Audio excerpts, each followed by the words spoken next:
Star Wars The Rise of Skywalker is said to insert many different revelations that will lead to saga-wide implications in this story by writer and director J.J. Abrams and Chris Terrio, as well as creator George Lucas. This is Mike Zero. Make sure to subscribe if you're new to the channel for future Star Wars content. Now, what's really exciting about Episode 9 is that we do know that this film is going to hold a lot of connections to the prequels, the originals, and even borrowing elements from Star Wars Legends. Now, I think it's pretty safe to say that by far, one of the most mysterious characters based within the sequel trilogy has got to be Supreme Leader Snoke, and exactly what his backstory is all about, which will be partially explored in, of course, The Rise of Skywalker by J.J., Chris, and George Lucas, which is really great and all. Now, what's really interesting about all of this is that these past couple of weeks or so, we've been learning a whole lot more about this film, and when it all comes down to one of the concept art descriptions, this is where things begin to get very exciting for Episode 9. Now, specifically, what's really intriguing about all of this is that a description of Kylo Ren and his Knights of Ren entering the abandoned First Order headquarters that was said to have been Snoke's original throne room and his hideout during the infancy of the First Order. It said that within the building holds Snoke's original throne room, where many secrets of Snoke are locked away and have been for years. It said that as Kylo travels into Snoke's original throne room, he comes across a large container with tubes hooked up into the ceiling. This large tube is described to be a cloning chamber that Snoke was testing, and that Snoke was planning to create a failsafe if he ever died by the dark side energy inside of his body, and how it was beginning to decay his body on top of the injuries he had received from past battles against other enemies over the years. Kylo is said to actually take a glance at this chamber, which is full of green fluid that is stagnant. This large container is said to stand around 18 feet high and 6 feet wide, where it has a series of steps that lead to the opening of the cloning chamber.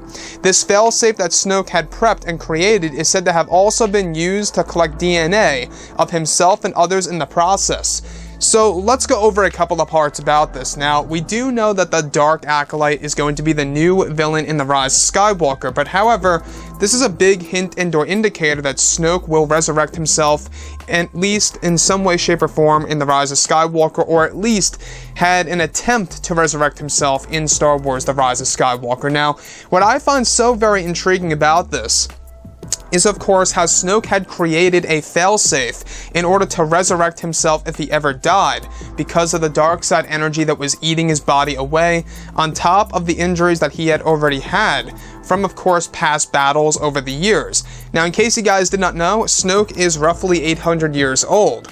So he's been around for a very long time, well before the events of The Phantom Menace.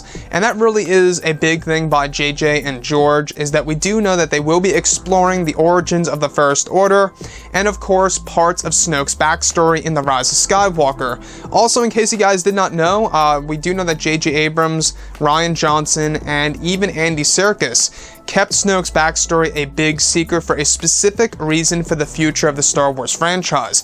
Now, this could very well be yet another big hint that Snoke was Palpatine all along, and that it was technically Palpatine trying to create a failsafe of the Snoke body in order to resurrect that Snoke body to use it once more. Now, what I like about Episode 9 is that there are going to be a lot of elements taken directly from the EU. In the expanded universe, we saw examples just like this, where Palpatine would be able to clone all of his different bodies and use the power of essence transfer to transfer his consciousness into a clone body itself. Now, yes, we do know that Snoke is going to be back in the form of holograms and visions, etc., and stuff around those lines, dream sequences, whatever have you. But however, this is indeed a big hint that Snoke had either A, tried to resurrect himself, or at least created a failsafe, if you will, or B, will indeed resurrect himself at some point in time in The Rise of Skywalker in some way, shape, or form. That's really going to be a big surprise to the fans by, of course, J.J. Abrams. Now, on top of all of this, we do know that Episode 9 is really going to create new types of Star Wars lore, and will be inserting new aspects of the Star Wars franchise that fans have never seen before in the Star Wars films within the Skywalker saga, which I will admit is pretty ambitious of JJ. It really does speak volumes by JJ and George and what they're really trying to utilize in this movie to really make this film really, resonate with fans, so that it keeps the fans talking about it for years on end. after its release come December of this year.